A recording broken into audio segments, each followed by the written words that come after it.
My name is David Davis, and I'm honored to be your instructor for this course.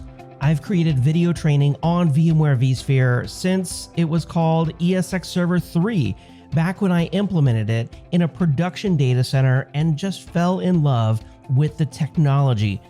Since then, I've created over 50 video training courses for Pluralsight, with most of them being about VMware vSphere.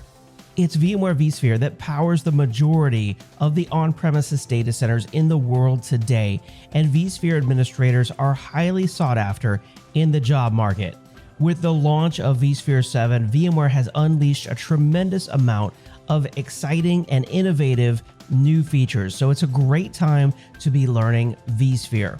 By the end of this course, you'll have a solid understanding of what the vSphere 7 course series covers, what you need to know about VMware certification, and the many options available for creating your own vSphere 7 lab environment. So buckle up, grab a beverage, and join me on this adventure into VMware vSphere 7.